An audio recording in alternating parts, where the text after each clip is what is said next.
안녕하십니까. 골든부동산 소장 골든아저씨입니다. 오늘은 2020년 7월 30일 국회를 통과한 임대차 3법 중 주택 전월세 신고제에 대하여 방송해 드리겠습니다.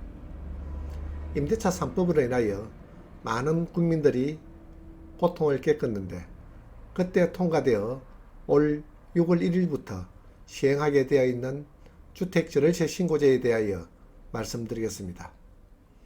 전월세의 투명한 거래 질서를 확립하겠다는 취지로 이 법을 입법 예고했지만 지금까지 없었던 법률이라 많은 국민들은 불편해하고 노출되는 전월세 수익에 대하여 부담을 느끼는 것은 사실입니다.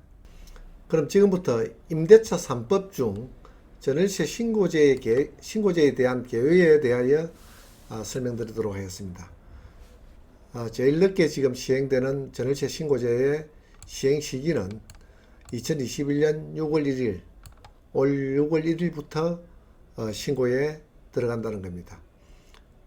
지금부터 얼마 남지 않았습니다.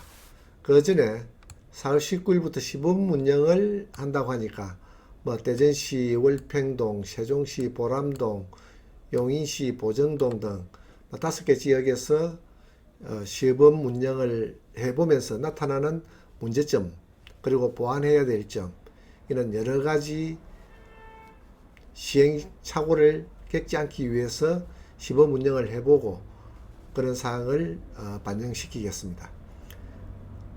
그 다음 전월세 신고제의 대상 지역을 보면은 지금 대상 지역이라고 나와 있지만 거의 대한민국 전역이라고 보시면 되겠습니다. 수도권 전역, 서울과 포함하여 경기도 지역은 거의 다 들어가리라 봅니다. 지방강력시, 세종시, 그리고 도의 시지역, 즉 경상남도 마산시, 진주시, 이는 시지역은 전부 다 포함됩니다. 여기서 빠지는 것이 군지역입니다.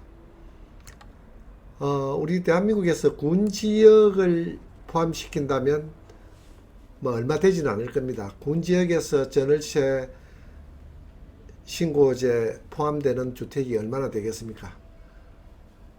그래서 군지역은 제외 대상에서 들어갔습니다. 그 다음 대상 주택을 보면은 주택임대차보호법상 주택입니다. 여기에는 고시원도 들어가고 조건이 부합하면은 판잣집도 들어가고, 그 다음 비주택도 해당된다고 되어 있습니다. 여기서 비주택이라는 것은 주거용 오피스텔을 말하겠죠. 오피스텔을 주거용으로 신고하여 전월세를 받고 있다면 이것 또한 전월세 신고제 주택에 들어간다는 것을 알고 계시면 되겠습니다. 금액을 본다면 임대차 보전금, 즉 말해서 주택 전세금 되겠죠. 보전금이 6천만 원을 초과하고 월세는 30만 원을 초과하는 주택이라면 전월세 신고를 해야 된다는 이야기입니다.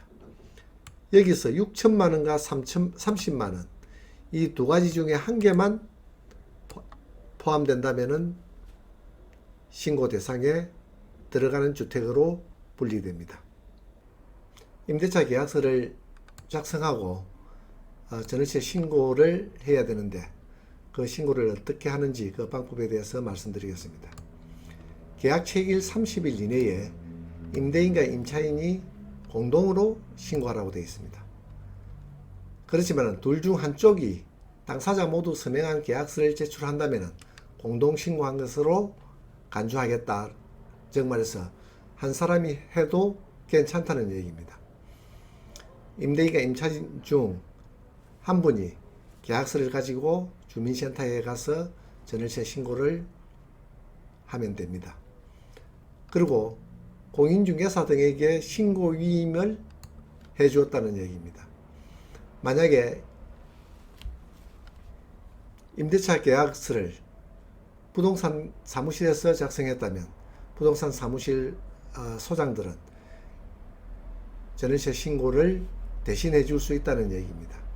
앞으로 부동산 사장 부동산 사무실 소장님들은 좀 바쁘게 되었습니다. 손님들이 부탁하면은 안 해드릴 수도 없고, 당연히 서비스 차원에서 해주는 것이 좋지 않겠나 생각됩니다. 그리고 신규 갱신 계약 모두 신고를 해야 됩니다. 신규도 마찬가지지만은 갱신 계약서도 신고를 해야 되는데, 갱신 계약서는 계약 금액이 변동이 없으면 신고를 안 해도 된다는 얘기입니다. 즉 말해서 계약 기간만 연장시키고 보증금과 월세에 변동사항이 없으면 신고를 안 해도 괜찮다는 얘기입니다. 그리고 전입신고 시 계약서 첨부한다면 임대차 계약 신고도 한 것으로 규정이 되어 있습니다.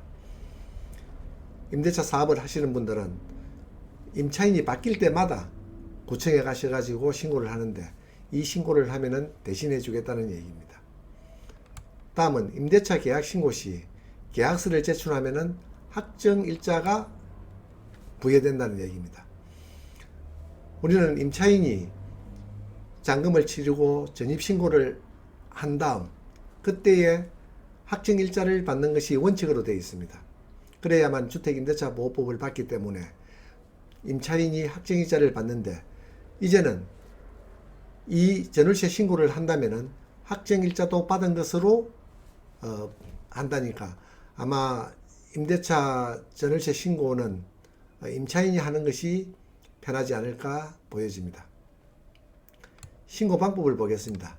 관할 읍면동 주민센터에서 하시면 되겠고, 인터넷이나 온라인상에 접속하셔가지고 전월세 신고를 하셔도 가능하다는 얘기입니다.